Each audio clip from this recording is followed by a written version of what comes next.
Welcome to the We Are More podcast. My name is Alyssa. And my name's Bree. We're two sisters passionate about all things faith and feminism. We believe that Jesus trusted, respected, and encouraged women to teach and preach his word. And apparently that's controversial. Get comfy. Hello. Welcome to season 2. Just kidding. No. I don't have seasons. We're not organized enough for that. Not yet. And not ever.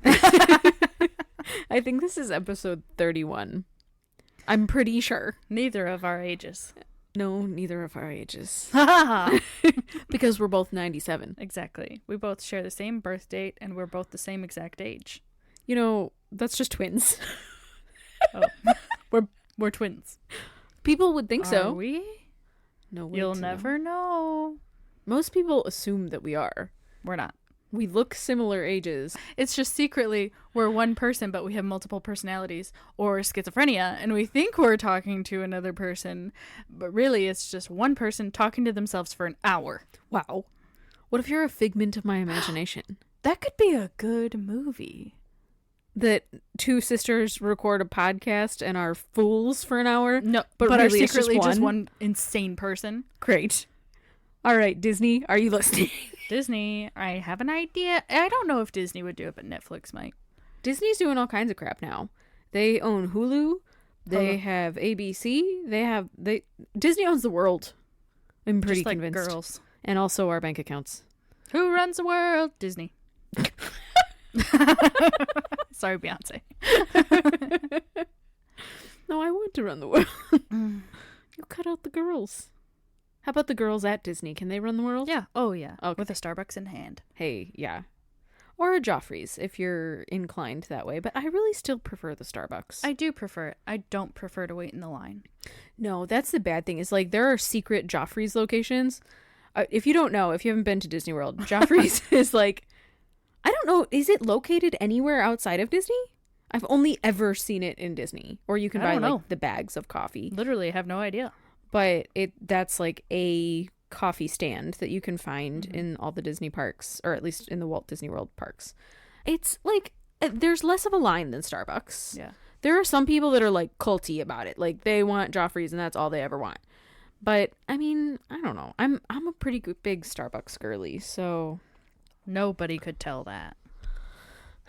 We haven't dedicated several a TikTok to it. Hello, Starbucks people. Shout out to you. People. Thank you for being here today. Giving me my coffee. They made a particularly good coffee this morning. It was great. I made sad coffee at work. Oh, that's depressing. I know. It made me sad. All right, so I think that we should address the elephant in the room. Bree, thoughts? Indeed, we should. Let's address. All right, addressing. We've addressed. Addressed. All right. All right. We're moving on. We're going to say clean cup, moving on. Yep. We're doing our best to smile over here. I've been listening to a lot of sad Dolly Parton music. You know what I listen to when I'm sad is The Fray. And that is the most like 90s kid thing I've ever said, probably. I don't like that. I listen to Hard Candy Christmas by That's Dolly not Parton. Depressing. And I cry. It's melancholic. Melancholic? Yes. I've decided it's a new word. Okay. So if you want more on our thoughts on things, you can head to our socials. We've talked about it a little bit. Just a on tad. TikTok and Instagram. But I think today we want to clear a space for those of us that are dealing with emotions during this time. Yep. Dealing with everybody. Everybody has emotions. Everybody that's dealing with particular emotions over the last couple of weeks. And we are going to talk about the often quoted and often put on Hobby Lobby signs verse. Oh, hooby looby.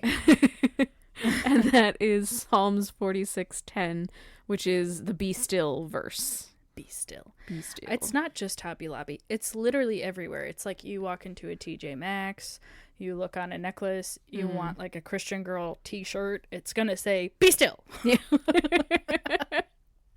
And I think it's really poignant right now, but it's also kind of like a confusing verse for right now because I don't super want to be still. I kind of super want to scream. So I've done a little bit of research, but we're also just going to kind Chat about it. of, chat about it, see what our feelings and emotions are. I think it's funny because when you look at the Be Still, canvases, shirts, jewelry, The all merch. of it, it's all surrounded by lovely florals. Yeah. It's already still.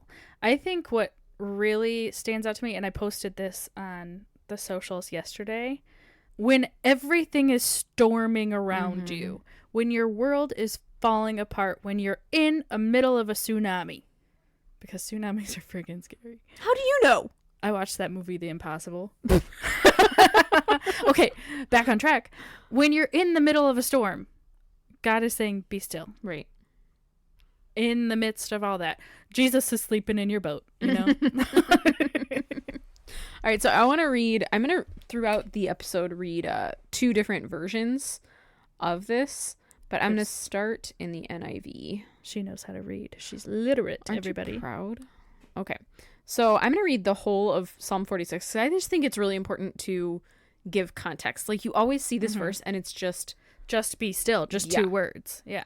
Or be still and know that I am God. And there's more to it than that. Yeah. It's not necessarily that this one, like many verses that are taken that way, this one isn't necessarily taken completely out of context. Yeah. But it's important to read the whole thing. Yeah. So buckle up. I've got 11 verses here. I hate buckling. Do it. It's for safety. Click it or ticket. All right, so this is Psalm 46, and this is the NIV. It says, God is our refuge and strength, an ever-present help in trouble. Therefore we will not fear, though the earth give way, and the mountains fall into the heart of the sea. Though its waters roar and foam, and the mountains quake with their surging. There is a river whose streams make glad the city of God, the holy place where the Most High dwells. God is within her. She will not fall. God will help her at break of day. Nations are in uproar. Kingdoms fall. He lifts his voice. The earth melts. The Almighty is with us. The God of Jacob is our fortress. Come and see what the Lord has done, the desolations he has brought on the earth. He makes wars cease to the ends of the earth. He breaks the bow and shatters the spear. He burns the shields with fire. He says, be still and know that I am God. I will be exalted among the nations. I will be exalted in the earth. The Lord Almighty is with us. The God of Jacob is our fortress. So that is a song, because it's in Psalms, so it's written to be a song. Question. Yeah. Why didn't you sing it? That's your job. The Bible doesn't necessarily specify what's going on in the world when this psalm is written. It's assumed that there's a war going on. And I believe that I'll get into some of my notes later and talk about, I think there's like a specific war that they believe it was. But like you said, this was not written in a time of peacefulness. And that's really clear based on how the author is talking. Like, the world is crumbling. Yes. We're all falling to crap. But God is stable. God is still there. God has still got things under control, even though our world is crumbling around us, and we're watching the things that we love, the things that we built, the things that we want to see in the world just shattering. I think I relate it back to, like, as I am old and aged, you know, you're able to look at like little kids' problems and be like, it's not that big of a problem. It's okay. Like, he stole your I'm blanking on everything. Wow. Where are the nouns? Toy? He stole your toy. There you go. And your world is crumbling apart, because that is the most important thing to you. Like, as you get older, you can take a step back and say, like, hey, it's not that big of a deal. Think how much bigger God is. Right. And how small and insignificant our entire planet is. And that's not to minimize what's going on in the world right now, but just to say that, like, God is that much bigger. He's got infinitely more wisdom than we have, and he can see so much further. He can see behind, in front, around. He's everywhere. He's all-knowing. One of the interesting things in this is, so the whole psalm is written from the perspective of the writer, right? So just talking about God. But verse 10, now God is talking. So there's a quote here. It's, "Be still and know that I am God.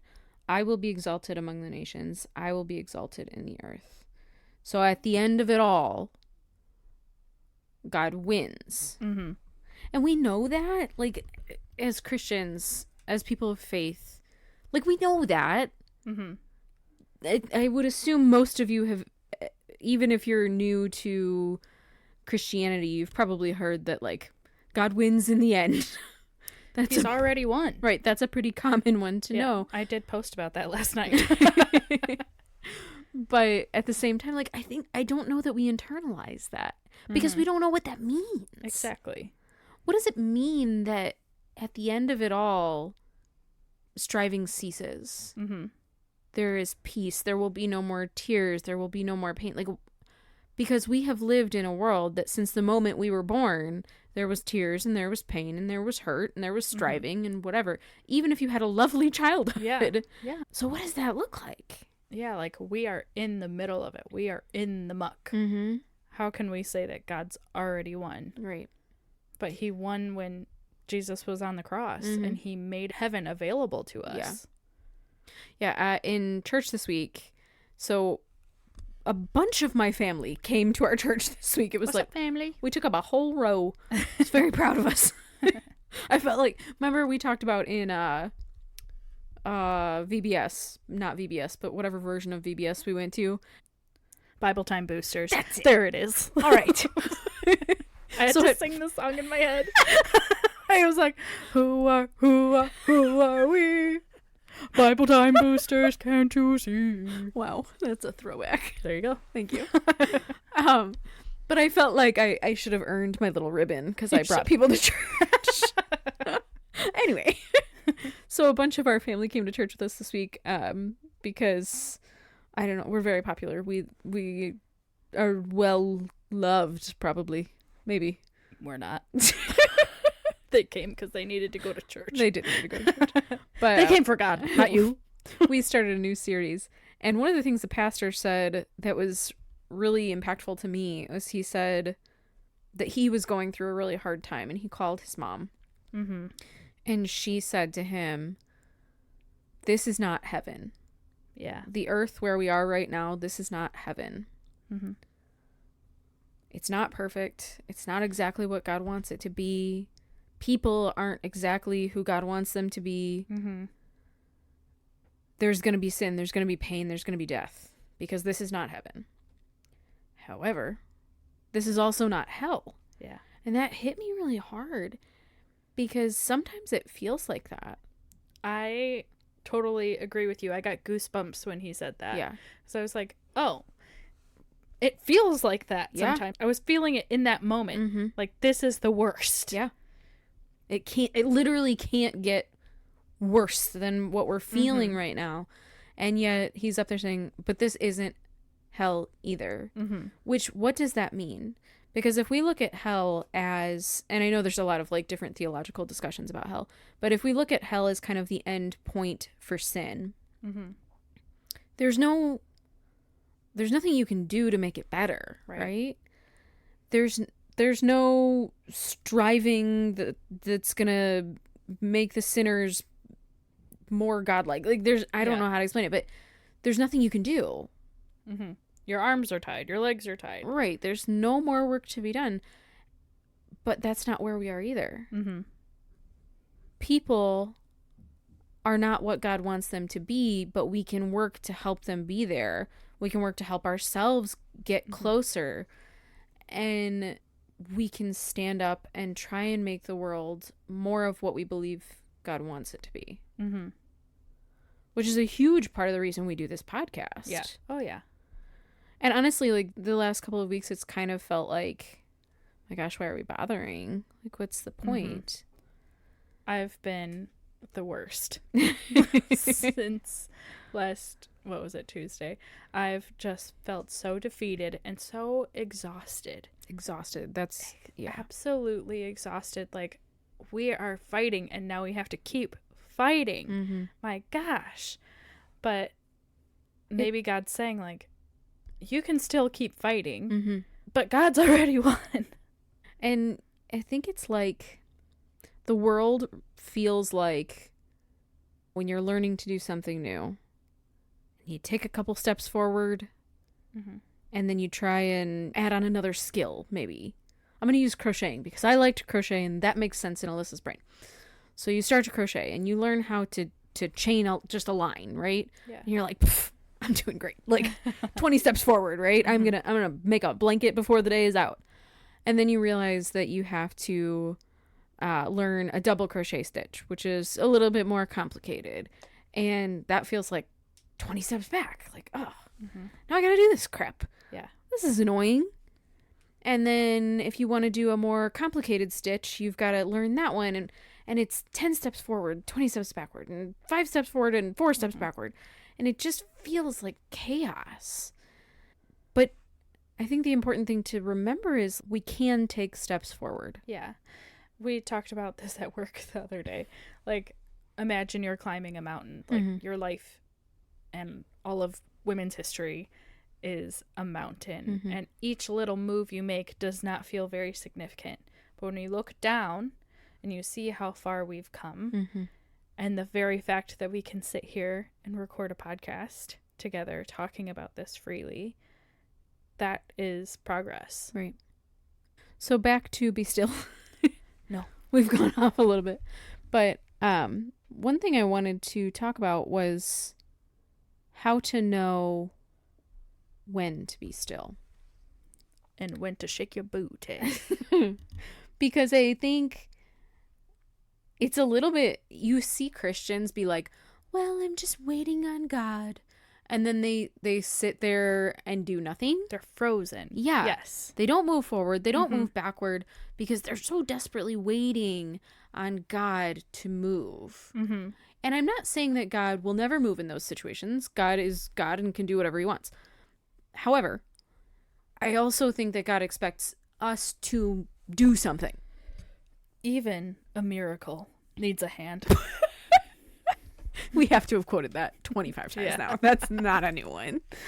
But how do you know when to fight and when to strive and when to try to push forward versus when to be still? And I think there's 2 different pieces of that.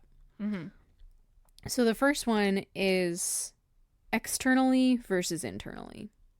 Throughout this passage, when we look at it, God never says externally, be still. Sit your butt down, do nothing. Deep thoughts. Right? I mean, like, these people are at war. He's not going to tell them, just sit where you are and do nothing. Cease striving. That doesn't make sense within this context. Even when God, in the walls of Jericho. And really the only reason that I recall that story particularly well is VeggieTales. The purple slushies. But those people are at war also, right? And even when God gives them very direct instructions, he does not tell them, just be still, I'll take care of this. He tells them, go walk around the city a whole bunch of times. Which, can you imagine how annoying? Quite. Like, not even just for the people in the city. Like, they're irritated too, but like, you have to march around the city, like, what is it, like 12 times? Yeah, something crazy. It's like being on a treadmill, I've seen that tree before. Like, I'm exhausted of this. It's dumb. And you're sitting there like, what's the point, God? You could just like snap your fingers and pew, the walls will come crumbling down. But the point is that they had to put some effort in. God was going to take care of it, and he told them he was going to take care of it, just like he's told us he's going to take care of it. But they had to put some effort in. Yeah. So externally, you have to put in the effort. Internally is different. Yeah. I think that's what's being talked about here, is to learn. And look, I'm not judging anybody, because let me tell you, I'm the least likely person on the face of the earth to internally be still. Girl. Externally, I'm still. Internally, I'm crazy. Like, even just to be very open and honest here, I deal with a lot of anxiety issues. Particularly lately, I've been having a lot of problems with it. Not just like because of the situation right now, but over the last month as I've been sick and work has been changing for me. Like, I've been dealing with a ton of anxiety problems. And so I'm not good at this, boys and girls. Like, this is not my strong suit. But I think that's what God is saying here, is internally, I need you to trust me. Yeah. I need you to stop all the panic and stop all the everything. And I know that some of us even have, medical issues where this is going to require more than just reading verses and having faith. Mm-hmm. This may require doctor's visits and therapy and things like that. And so I hope that you use that as part of your toolkit to be still. But also I think faith and trust is a big piece of it. And pixie dust. I didn't see that verse in there. It's not in this Bible. Oh, right. It's in the message. Yeah. I think Bible jokes. A big part of knowing when to be still internally, externally is prayer. Mm-hmm. And I do struggle with that. Like, just remembering to close my eyes Mm-hmm. and just be in constant conversation with God. Mm-hmm. Because it is supposed to be a relationship. Right. And he does speak to you. But I think, especially, I do this. I kind of write it off as like, oh, those are just my thoughts. Oh, yeah. That's just me saying those things. Mm-hmm. When really God is like whispering in your ear saying, do this, keep going, keep fighting, or chill the heck out. It'll be okay. But the more you practice that prayer, I think the easier it gets. Yeah. And the louder maybe he speaks. Yeah. So another resource that I found, and it says how to know when God is telling you to be still. And this was, I don't necessarily agree with everything on this website, so I'm not going to like shout it out. It's a little bit shout, let it all out. Thank you. I'm full of songs today. You're always full of songs. So how do you know? How do you know when God is physically telling you to shut it down? I almost had another song there. Because there are times when you do have to fight, whether it's for yourself or others. Mm-hmm. There are times where it's important to stand up and make the argument. There are times when it's not optional. Yeah. So when is God telling you to be still is the question. Mm-hmm. So that this doesn't just become a sign that you put in your house. It has to mean more, right? Yeah. So this person says, you know that God is telling you to be still when your effort fails, even though you did what was required of you. Or when you get to the end of yourself, when you've done everything that you possibly could, you've tried everything God has asked, and you've seen no fruit. Nothing has come of it. Other people have tried, and nothing has come of what they've done. You're frustrated, you're weary, you're at the end of what you can do. Then God is telling you to be still. So I think that's really interesting. Because again, you look at God still asking something of you. So whatever you're dealing with, whatever you're going through, what is God asking of you? Because even if at the end of it, he says, be still and just sit there for a minute, you might still have had to do a bunch of stuff to get to the be still point. Exactly. Yeah. Like even, and I know we use the podcast as an example all the time, but we've been working really hard on it. Yeah. And, I got hit with pneumonia, and we've both been hit with work a lot, and it's been busy, and it's been striving. It's been weariness. It's been whatever. And we kind of hit a wall this week where we're struggling with some of our back office systems. And it's like, I've done everything I can do. So I have two options after I've done everything that Alyssa can do. And Brianna has done everything that Brianna can do. Either give up. Say, well, 30 episodes and we're out. That's See enough. you, bye. Drop the mic. We've said enough. We have said a lot. 31 hours worth, essentially.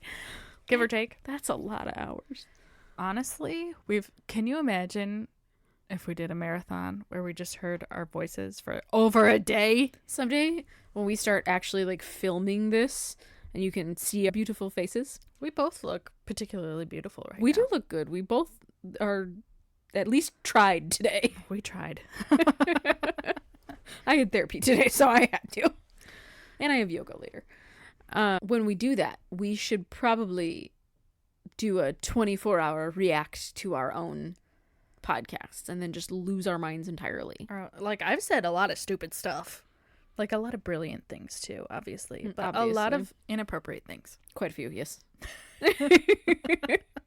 So someday, guys, look forward to that one. But anyway, so our options either to just quit or to say, I've done what you've asked of me. Mm-hmm. So now you have to take it. You have to take it from here because I can't do anything else. Mm-hmm. However, I've done 31 hours worth of stuff. Like, exactly. And I mean, it's a lot more than 31 hours worth of work. But I've done all of this stuff leading up. Mm-hmm. And now perhaps is the moment to be still. Mm-hmm. So what are your things? Like, what are your steps? What can you do in a world that feels confusing? Even if it's not a full step. Like, even if it's driving to the gym. You know, you don't have to go in. Yeah. But you drove there. Yeah. You know, just making small efforts mm-hmm. every day. And then maybe God is going to say, that's enough effort. Or even being bold enough to, like, have a conversation. Mm-hmm. Or, you know, there was a topic that came up in conversation this week with someone for me. And normally I kind of shy away from, I'm really, I know it sounds like it, but I am not a particularly aggressive or confrontational person. Like, I know that it sounds like I am. It sounds like you should be. Yeah. But I'm really, like, in real life, I'm really not. Yeah. And a topic came up with someone this week that I felt was very important. And the topic has come up in the past. And I've just kind of like breezed on by, you know, whatever. But this time I just felt that it was important that I say the things that I believe to be true. And so I said them. Mm-hmm. And it was a little uncomfy. It wasn't like world ending, but it was a little uncomfy. But I do think that was an important, like, half step, you know, in having bigger conversations with that person about things that I really truly believe are important. And also think about, with that particular issue, with you not saying what you truly believe mm-hmm. and kind of holding in a little bit of, not resentment, but disagreement mm-hmm. between the two of you, that takes away from the relationship that you could have. Very true. Yeah. Yeah. Eat the frog, boys and girls. Eat the frog. I've been saying that so much. All right, so I wanted to also read this verse in a different version. So I'm going to read it out of the Message because, and I know it's not a translation, boys and girls. I know, you know, that I'm not telling the truth. Mm. So one of the things that I like about the NIV version, and this is in most of the translations, is that verse that says, and God is with her. Mm-hmm. Because, and I recognize that it's not necessarily talking about a woman. Like, it's talking about, I believe, a city. And just using feminine pronouns. But when we've said this before, because women are so rarely mentioned mm-hmm. from the pulpit, in the Bible, and not that there aren't women in the Bible, but remember, it was written by men in a patriarchal society. Yep. So we're primarily hearing from men. We're primarily hearing about men. Mm-hmm. Because men were considered more important at the time. So we're mostly hearing from and about men in church, in the Bible, in our faith.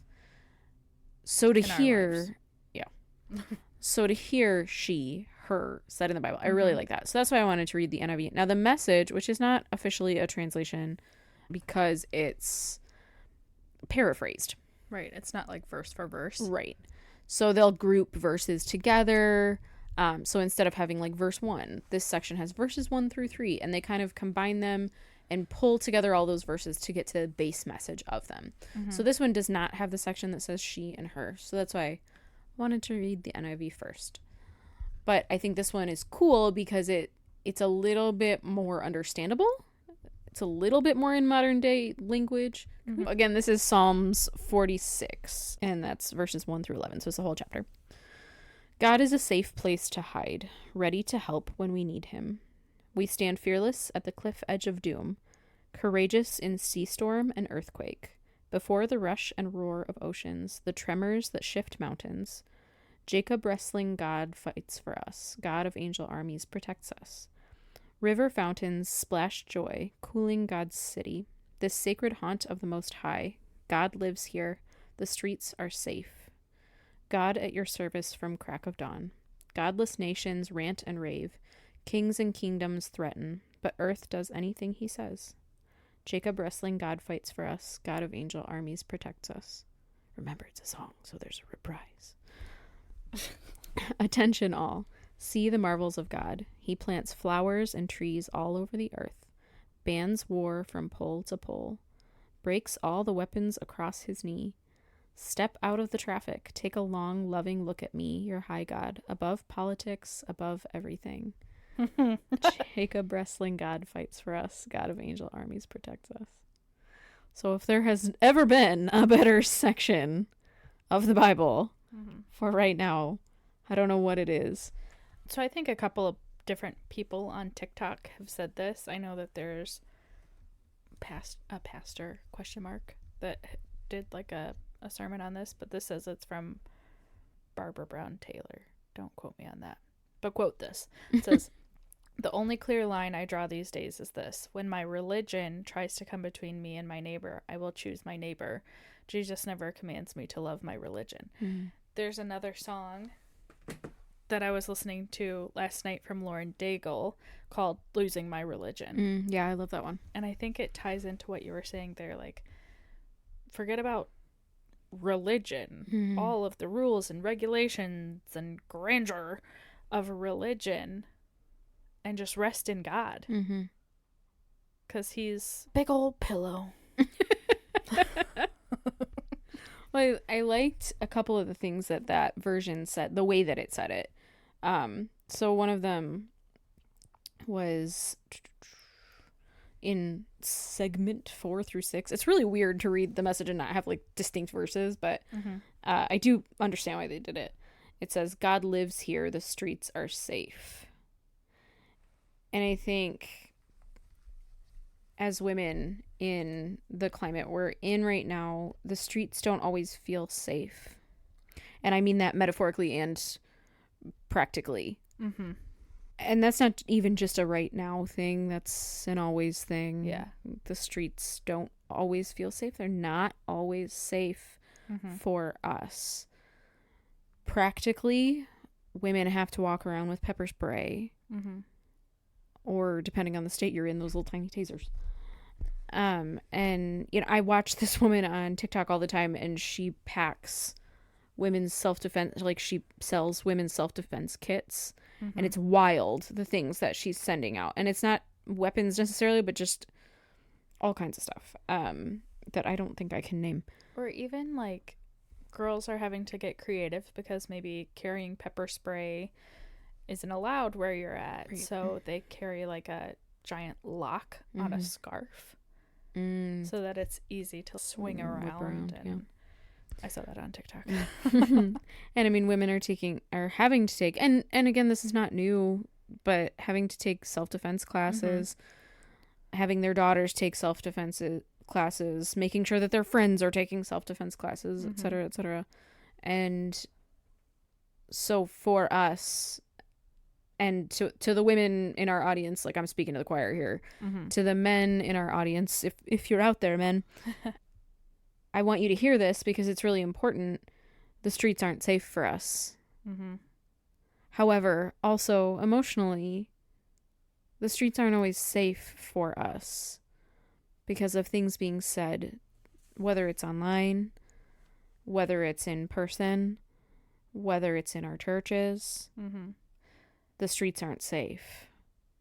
And if that's too broad for you, think like Texas University right now. Mm-hmm. There are people walking around with signs saying, "Your body, my choice." Right. And it's all over the internet. Women are not feeling safe. Mm-hmm. There's a Statista report. I use that for work all the time. And they said that the occurrence of essentially tweets, sexist tweets, and other social media posts is up like 600% or something like that. So I want you to understand the hurt and the pain of that. If this doesn't affect you, I want you to hear and empathize with the hurt and the pain of that, because it is our reality. Mm-hmm. So again, this isn't heaven. Mm-hmm. This is not our heaven. For some groups right now, this might feel like your heaven. But for us, this is not our heaven. Mm-hmm. However, just like in that verse, this isn't our hell either. And even though God lives in heaven, God also lives in us. Yeah. And so in God, we're safe. In God, the streets can be safe, even if in the world they're not. Would you say that this right now, the world that we live in, is not a beautiful depiction of how Christ loved the church? I would say that. So I really liked the way that the Message worded that verse, just because, and I'm sure they didn't even have that in mind when they were writing that, but that just hit me as part of it. And you'll notice that this version does not say, "Be still." What it instead says, and I think it's hilarious. Does it say "chill the heck out"? It says "step out of the traffic." Oh yeah, I did notice that. Step out of the traffic. But what an interesting way to say it. Yeah, yeah. Because like, be still. Okay, it sounds very poetic and beautiful, and I like it. Mm-hmm. But practically, you're in the middle of the road in New York City, and 7,000 cars are coming at you. And they're not stopping. Get out of the road. Get out of the road. And I think that... Get off the grass.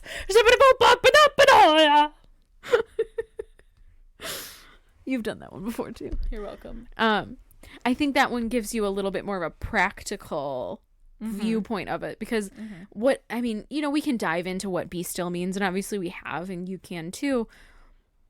But when it says you're actively putting yourself in massive harm, in really obvious massive harm, Yes.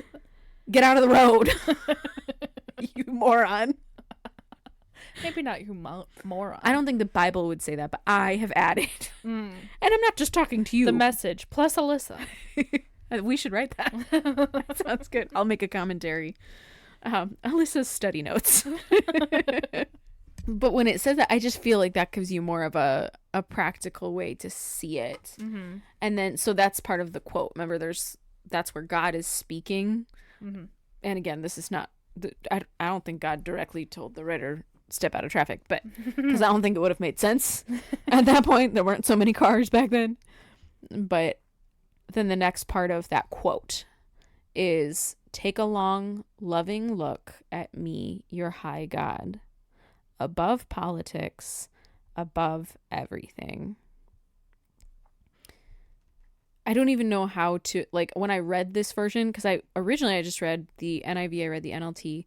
Those are kind of my two go-tos. And I wasn't even necessarily gonna go to the Message.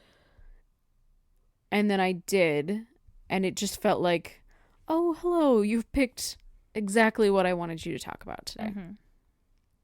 Wherever you are, and I know some of our listeners are not in the US, so this may not be quite as poignant for you, this piece of things. I'm sure you still need moments to be still, and you need to step out of the traffic.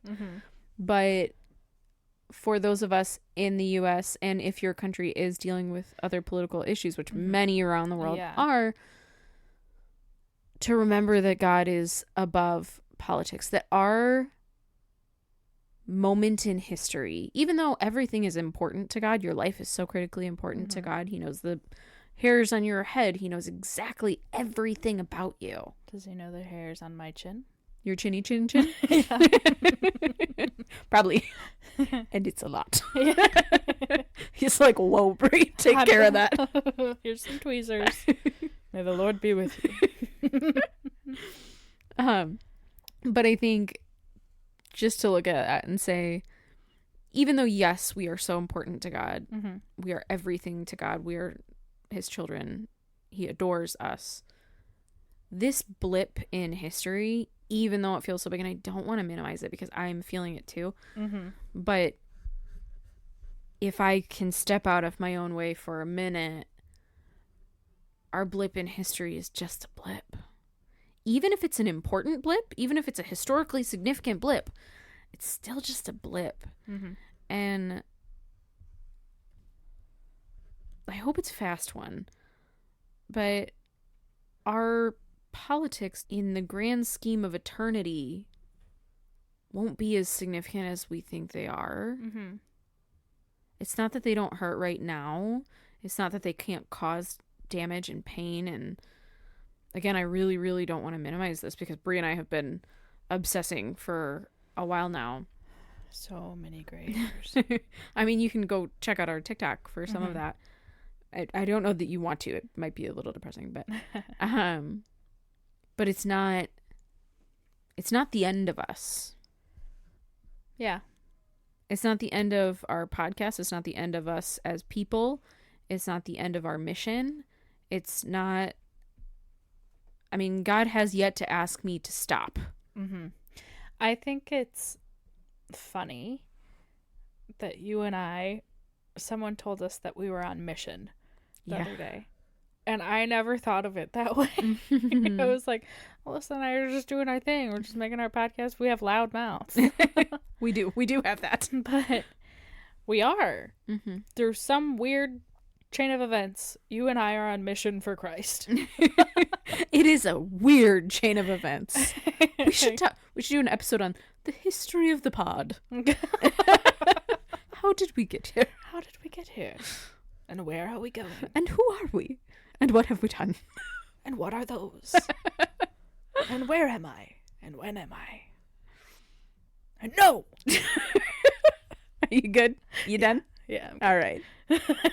Yeah, that one hit me too. Just to think that that this is maybe what we're supposed to do right now in this period in time. And maybe God was gearing us up for it. Yeah. Yeah, it's always amazing to look back on your life. And I hope that for many of us, many of those of you out there, many of us sitting here in this room, that we will look back on these times and be proud of the work that we do. Yeah. Because God, at least for Brie and I can look at the last, our first episode I think was in March. Was it March or was it January? We started planning and having meetings in January. Okay. Our episode premiered in March. Oh. And which is so bizarre. Like, why then? Why then? Like, we said we were fed up then. We've been fed up for a while. And felt like we couldn't stay silent anymore. But, like, now it's blaringly obvious. I don't think we could have made it if we just started just now. No. I could be too overwhelmed. I think we would struggle. Yeah. But here we are, and we've done the thing.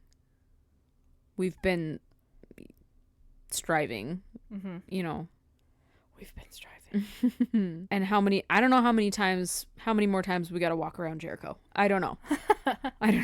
I'm tooting the trumpet. I'm trying. I'm doing my best. She be tooting, I'll tell you that much. But I don't know how many more times we got to walk around before God says, all right, that's enough. I've got it now. Let me tumble those walls. Yeah. I don't know. I hope that we can keep going. That you guys can keep going. That together. That we can be maybe the stars in the darkness. Oh, I love it. That was a long pause. I thought you were just saying we should be stars. And no, frankly, I didn't mean that. I'm not super up for that. No, I meant like the bright spots. Okay. Throughout the darkness. So then if we go back, I'm going to go back to the NIV real quick. Real quick. Are you guys, if we go back to the NIV, the first part is be still. And we've gone through that. What does it look like to be still? What is God asking of us? Do we always be still? How do we know when to be still? But there's a second part of the verse. And the second part informs the first part, right? And know that I am God. Mm-hmm. And that one is maybe just as hard. Like, be still is hard.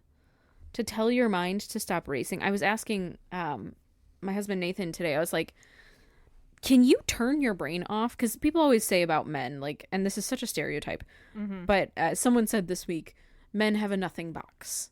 They have a nothing box in their brain where they can just go to their nothing box and they can kind of sit there and zone and be blank. And I do think that's a little bit sexist. Yeah. But I asked him, I was like, is that the case for you? Like, do you have a moment where you can just be in nothingness? And he's like, no, not really. He said his mind isn't always racing, but he's always, thinking on something. There's always those thoughts going, just like, because here's the thing. We want to think men and women are so different. We are so obsessed with thinking men and women are so different. They're not. We're the same. People are people. Creating the differences. Right. We're creating the divide. Right. Instead of talking about the similarities. Like the episode of friggin' Dairy Girls. Oh my goodness. Let me go off on my soapbox. Okay. They had the Catholics and they had the Protestants, and they brought them all into a room, and they had 2 chalkboards, and they said, write down similarities between the two of you, and they just could not. None of them could think of any similarities between the two groups of people. They could only think of differences. And I feel like that's our society. Yeah, that's a really good comparison. I remember that episode. I saw that one. You're welcome. It's a good show. But we are all struggling to be still, right? Like, that's hard. It's real hard to just stop and say, all right, God, I'm handing this all to you. Because even in sermons, you'll hear people be like, okay, well, you got to give it to God, and then you might have to give it to God again, and then you might have to give it to him again. You just keep give it. Because we don't know how. We don't know how to just hand over the reins and not be in control for a minute. Like, as human beings, to just not need control, to just say, I trust you, God. Now, I'm not saying trust human beings. I'm saying trust your one and only God. Okay? Perfect God. Yes. Let's not confuse things. But the second part of that verse is, and know that I am God. And know that I am God. What does it mean to know something? Like, if I was to say, I know Brianna. Do you? Yeah, I really, really do. What I mean in that is that I know quite literally every tiny thing about her. I may know how many hairs are on her chin. How many? Can you tell me? 73. I have grown up with her. We have been together since I was 2.5. Like, every moment, pretty much of every day, we are together. And so I know Brie, and she knows me. If I was to find someone on the street, I could say, I met this person, and you might colloquially. You know what? Pick a different word. Nobody knows what it means. You might casually say, I know this person. But the reality is, do you know them? Do you really intensely know who they are as a person? Do you know who you are? The Muffin Man. I was quoting Moana. I was going Shrek. And so who is God?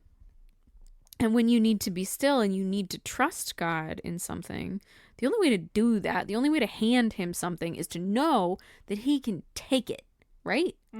Because if you don't know that he can handle it, you can't give it to him. Yeah. I would say, if you're looking for a song to go along with this episode, look up Peace Be Still by the Belonging Co., I guess. I love it. The chorus goes, peace be still, say the word and I will. I'm about to sing it. Set my feet upon the sea till I'm dancing in the deep. Peace be still. You are here, so it is well. Even when my eyes can't see, I will trust the voice that speaks. Mm-hmm. So good. I think you should have sang it, and frankly, I'm disappointed that you didn't. Peace be. I'm done. They don't sing it sometimes like that. I think we destroy people's ears. Sorry, headphones If they're users. listening to it in headphones. Maybe we should put a warning. Headphones not recommended. Anyway, I think it's important to create the relationship with God. And this was another thing in church this last week. He said, you train for war in times of peace. Mm-hmm. So you train for strong faith in times when it's not that hard. Mm-hmm. So you create your relationship with God in times when it's not that hard. And then it gets tested, and then maybe your training wasn't as good as you thought. Yeah. But either way, train that relationship with God. Mm-hmm. Have that relationship with God. Keep reading, keep researching, keep listening to whatever podcasts you're listening to, or watching whatever sermons you're watching. And don't wait. Don't wait until tomorrow or put anything off. Just eat the frog and start it now. Because when you come to a point where you have to be still, whatever that point is, whether it's emotionally be still or whether it is eventually the physical just be still, just sit still, you gotta have something to fall back on. You have to have hope. Yeah, if you have no relationship with God, you can't be still and know that he's God. No. You can't do that. Because you don't know. Right. And that's what I don't like about some of the signs and some of the posters that literally just say be still. Because it's like giving someone half the truth. Half the instructions. Yeah. Be still. Okay, well what happens while I'm being still? Right. How long do I have to be still for? I have to know that in the background, God is doing what he's supposed to be doing. God is still taking care of the things that I was trying to take care of and I couldn't do on my own. I have to know that. And if I don't know God, I don't know that. So be still, preach. But also know that he's God. It's a two-parter. And also read the whole section because it's really good. It's a really good psalm. It's very good. Tattoo it on yourselves and then send us a picture. Oh, would love that. But not with like a flower. No, With something like a tornado. hardcore. A tornado? Is that hardcore? I don't know. A flying cow? A flying cow. I love it. Tattoo it with a flying cow. Be still. Don't try and rescue your cow. It's too late. All right. Don't even try. Okay, boys and girls, I have a class to go to. So thank you guys so much for hanging out with us and listening. So next week, we're eating a Thanksgiving pie that was really too dry. Perhaps we'll die. Oh, good. And we're talking about being thankful. Yeah. We'll talk a little bit about, we're going to... Is it next week? It's not next week, but... Oh, we could do a multiple parter. Two-parter on Thank you. Okay. We'll see you for a Thanksgiving episode. Hey, if you know anybody who came over on the Mayflower, please share this podcast with them and say thank you. I don't think we should say thank you to the people that came over on the Mayflower. They didn't do you have great any things. tea? That's a whole different time period. Say, do you have scurvy? Okay. Share the podcast with them. We've lost our minds.